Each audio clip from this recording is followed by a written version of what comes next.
Hi, how's it going? Hello everyone. The compact belt pack audio recorder market is pretty crowded these days. And newer releases from Tascam, Zoom, and Tentacle Sync have moved to 32-bit float recording. 32-bit float is nice, and it's a good fit for this type of product, but it's certainly not strictly necessary for getting good audio. Today I'll be reviewing the Saramonic SR-R1. It doesn't have 32-bit float, but it does have a relatively unique feature for this type of recorder.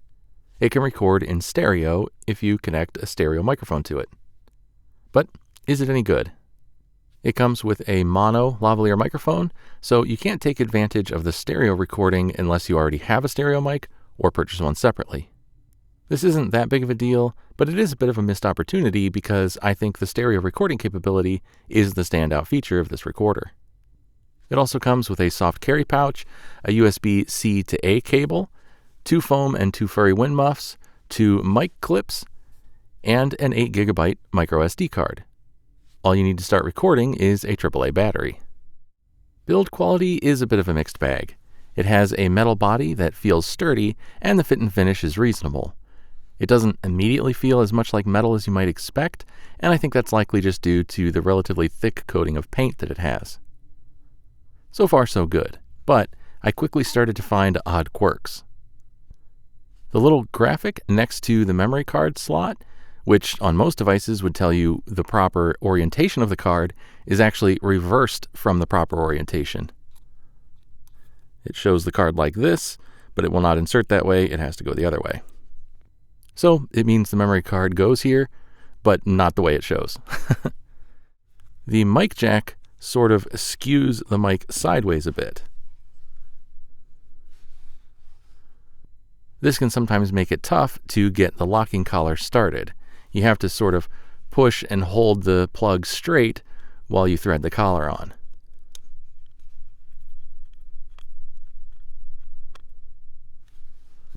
The locking threads are also recessed, so mics with a shorter locking collar are a bit more difficult to thread on and off. That brings me to the Lectrosonics MTC-R. Why?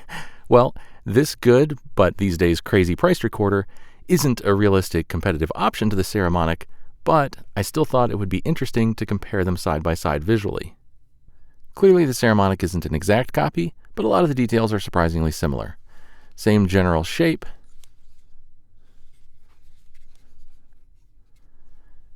same type of membrane buttons, mic jack on the right, headphone jack on the left, and SD card slot in the middle. And the Saramonic has a suspiciously exact replica of the unique battery door mechanism from the MTC-R.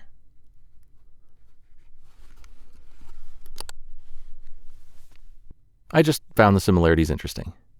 Speaking of the battery door on the Saramonic, there are 2 little tabs that you're supposed to have to press in to get the door to open, just like on the MTC-R. But you really don't have to press them, and it's not even any easier if you do. It lightly clicks closed and back open with pretty much the same amount of force. It may even actually open slightly easier than it closes. The battery is held in fairly tight all by itself, so I don't suspect this will be a big issue, but it's just odd. I did, however, test to see what would happen if I pulled the battery while recording, just for the heck of it. I tested multiple times, and each time the file showed up on the card, but it was 0 seconds long, and the recording was lost. You might say, well, no kidding, you pulled the battery out. But with a DR-10L and others I've tested, if you pull the battery while recording, the entire recording is still there, right up to the moment I pop the battery out. So while I don't think it's very likely that the battery would fall out on the Saramonic, if it did, the recording will be lost, whereas it might not on some others. On the plus side, I did confirm that if the battery in the Saramonic dies while recording, the file does save properly. The menu is fairly simple to navigate, and the backlight is nice and bright, though I do find myself having to use the backlight more often than I would expect. The display is recessed so far down into the body that portions of the display are often shadowed by the body itself. I sometimes find myself tilting the recorder around trying to get just the right angle for no shadow and no glare before finally just pressing a button to make the backlight come back on. In terms of settings and features, one baffling setting is the recording time limit. There's a setting called file limit that can be set at intervals from 5 to 120 minutes. When it reaches the set time limit, it stops recording and starts recording again with a new file. I suppose one possible reason to set this time lower would be to limit the amount of recording that would be lost if, say, the battery did pop out while recording. And if the files could be edited together seamlessly in post, that could make sense. It would add extra work stitching the files together, but at a reduced risk for how much would be lost if something did happen. Unfortunately, the files can't be edited together seamlessly. Even though it does automatically start recording again once the file length limit is reached, it loses several seconds in between, so there will be very noticeable gaps. This time limit can be set for up to 2 hours, but it cannot be turned off entirely. This feature is extra strange because this recorder has the option of being powered by USB-C, so theoretically there could be a use case where battery life isn't a concern, and it can supposedly support up to 128 gig memory cards, so it's a bizarre limitation. Another odd thing is that there is no 48 kHz 24-bit recording mode. At 48 kHz, the maximum bit depth is 16-bit. It can record in 24-bit, but only at a maximum sample rate of 44.1 kHz. For dialogue, this may not be a major issue, but just know that if you want to record at the typical video standard of 48 kHz, you're limited to 16-bit. It does have a low-cut filter option with several different frequency settings, so that's nice.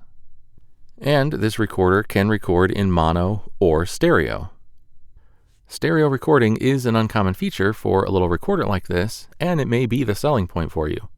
Maybe you want to use a stereo lavalier, or maybe you want to use the double lavalier microphone that Saramonic sells, so you can make up 2 people and record them both into this one mic input. The main limitation I see with that setup is that those people would be tethered together with one mic cable. But it could be a viable use case. However, the next really weird quirk of this recorder comes up with stereo recording. When monitoring the audio live via the headphone jack on the recorder, left and right are left and right. But in the recording itself, right and left are actually swapped. This can be fixed in post, and it may not even matter for your use case, but how did they manage to get it right in the monitoring, but somehow swap the left and right channels in the recorded file? Just another odd thing about this recorder. This recorder also does not have a limiter or an option for recording a safety track at a lower gain, even in mono mode.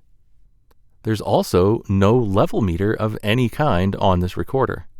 You have 5 mic gain options, and you can monitor the audio with headphones to get some idea, but there's no level meter to see how much headroom you have or if you're close to clipping. With no 32-bit float, no limiter, no safety track, and no audio level meter, you're going to have to be careful to avoid clipping. As for battery life, with an Eneloop Pro rechargeable, if I turn it on and immediately start recording, I get around 6 hours of recording time before it shuts off. That's better than the claimed spec of 5 hours, but it is less than most competitive options, and in some cases quite a bit less. It has options for battery type in the menu, but there's no option for lithium, only for alkaline or nickel metal hydride. That doesn't mean you can't use lithium batteries, but the battery display may or may not be accurate based on the voltage drop curve of a lithium battery. Though I have to say that feels like a moot point, because even when set to nickel metal hydride mode and using an Eneloop nickel metal hydride rechargeable, the battery gauge drops to 1 bar after just an hour or so, and then shows 1 bar for the remainder of the runtime, right up until it suddenly shuts off. So with a rechargeable AAA, the battery gauge showing 1 bar might mean you have 5 hours of recording time left, or 5 seconds. When you initially power up the recorder, or after exiting the menu, one short press of the record button will start recording. You can see that flashing record symbol indicating that it's recording. And one short press of the stop button stops the recording. Just a single short press and recording stops immediately. Also, while recording, a short press of the record button will pause the recording. This means that there are 2 buttons which will halt the recording if either are inadvertently bumped, and there's no way to lock the buttons. On the plus side, the buttons are fairly stiff to press, but most recorders like this will make it more difficult to accidentally stop recording. Making matters worse, if you stop recording with the stop button as I just did, to start recording again, it requires 2 presses of the record button. The first press, it sort of rearms the recorder and resets the time and advances the file number, and then the second press of it will actually start recording again. So you have to pay attention to make sure it actually started recording when you press the record button, because you may have to press a second time to make it actually record, or pressing it a second time might actually pause the recording depending on the situation. Obviously, this is something you can get used to, and all recorders have their quirks. But it just seems like there are multiple routes to losing a recording if you aren't careful. As for the pause function itself, it might be appealing in some use cases. It allows you to pause the recording and then restart it without making a new file. If you're recording audio only, this may make sense in some situations as a way to leave out certain things without having to edit or end up with multiple clips. But if you're recording audio for video, if anything, using this feature would probably end up making more work when you go to sync the audio with the video later. So just in terms of operation and features, there are definitely some, let's say, quirks. But let's take a listen and see how it sounds. Just popping back in quickly before I get to the testing of this recorder, I actually finished all of the testing and I started putting the files on my computer to start editing, and I found that all of the files were 44.1 kilohertz 16-bit, which I thought was strange because I specifically set the recorder to 48 kilohertz 16-bit, and that's what I expected them to be. And what I found is that every time the recorder is turned off and back on, it defaults to 44.1 kilohertz 16-bit. Doesn't matter what you had it set on before you turned it off. So if I go into record set, go to sample rate, the one with the asterisk is what it's set for. You can see it's 44.1 kilohertz 16-bit. I go to 48 kilohertz 16-bit, set it, I've locked that in, get out of the menu. So it's set for that. Now I'll turn it off. And I'll turn it back on. Also interesting that I have to hold it longer to turn it on than I do to turn it off. So that's fun. Go back to record set, go back to sample rate, and you can see it is once again set at 44.1 kilohertz 16-bit. So for whatever that's worth, if you want it to be anything other than this sample rate, you're going to have to change it every single time you turn it on. So I'm not going to record everything all over again, so just know that all of these sample recordings were at 44.1 kilohertz 16-bit. Now I'm recording with the Saramonic SR-R1 using its included lavalier microphone. It's a mono mic, so I have the recorder in mono mode. My sound booth isn't a typical use case for a lavalier microphone, but it can give a good idea of the tone of the microphone without a lot of ambient noise or excessive reflections. The included mic sounds okay, but the highs are a bit subdued compared to some other lav mics. I don't currently have the foam or furry wind muff installed. If you hide this under a shirt or add the foam and furry windscreens, you might find the highs sound a bit muffled. It also has a bit higher noise floor than some others, but overall, the sound of the mic isn't bad. Now I've switched to stereo mode, and I'm recording with a relatively cheap Sony stereo lavalier because that's the only stereo mic I have. The HVAC is now running, so you may be hearing that a little bit. It's super cold and super windy outside, so that's just a fact of life. With this microphone, if I look to the right, you can hear the sound move to the left, and if I look to the left and talk, you can hear the sound move to the right. So it's definitely stereo, but as I mentioned before, the left and right channels are swapped. And in case you're wondering, I did test this mic with other devices, and the left and right are correct, so it's not an issue with the microphone. It is this recorder that swaps them. But either way, if you want this recorder just to use a stereo microphone, and you're interested in the Sony, this is how it sounds. Now for comparison, I'm recording with a Sennheiser ME2 microphone. This mic has a slightly different sound and a bit less self-noise than the included Saramonic mic. I've seen mixed opinions about the sound of this microphone over the years, but it's fairly well known, so I thought it would make a good point of comparison to the included lavalier. The connector on this mic has a shorter locking collar, so it's a bit more fiddly to get tightened and loosened because of the recessed threads on the recorder, but it obviously does work. So that's how the SR-R1 sounds with a Saramonic ME2 microphone, with my heat still running in the background because it's still super cold out. Now I'm recording with both the SR-R1 and its included microphone, and the Tascam DR-10L and its included microphone. This isn't the new DR-10L Pro, it's just the standard one. I was originally going to do this test out in my garage to give a little bit more of a dynamic kind of recording scenario where you'd get some reflection, some ambient noise, but it's like 6 degrees with 50-mile-an-hour winds, so I'm staying in my booth for this one. I just thought it would be interesting to throw the Tascam in for comparison.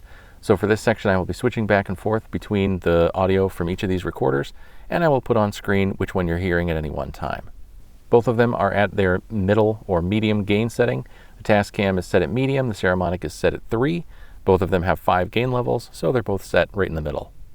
And as I said, I'm using the included lavalier with both of these, and both microphones are clipped to my shirt in pretty much exactly the same spot. So that's how these two sound and compare with their included lavalier microphones, but let's do one more test in comparison.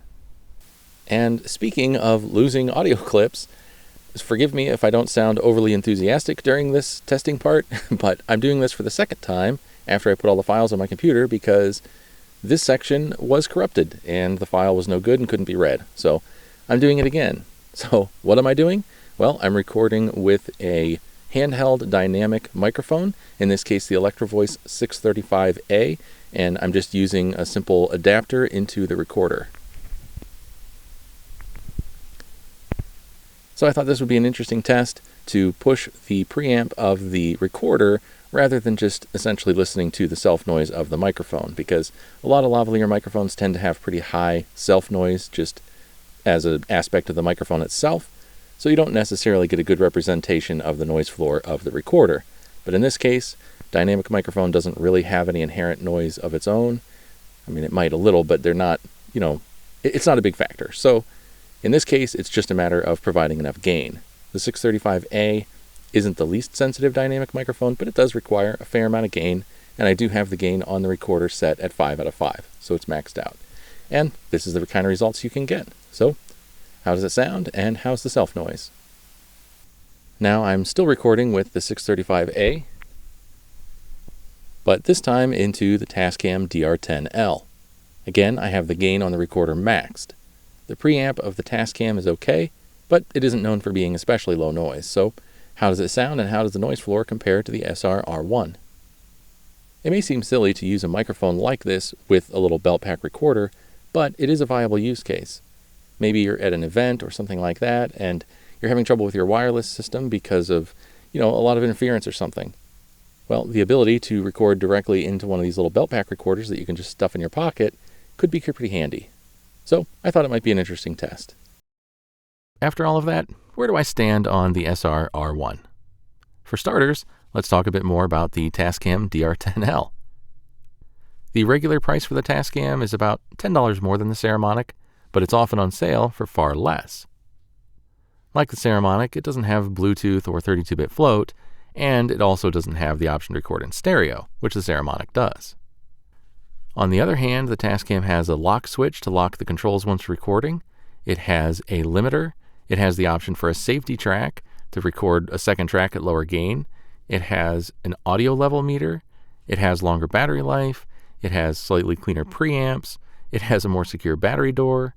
It records in 48 kilohertz at 24-bit. It has an OLED display that's easier to see in more situations. And it has a seemingly more accurate battery meter. For me, the option to record in stereo is literally the only upside to the Saramonic, and even that has the odd issue of reversed channels. Plus, you could get something like the Zoom H1N for a lot less than the Saramonic if you just want to record in stereo, unless you just absolutely have to have the belt pack form factor. And in that case, at least you now have an idea of the limitations. But in virtually every other use case, I think there are far better options. So hopefully that was helpful. If you have any questions, let me know, and I'll answer if I can. And as always, thanks for watching. Take care.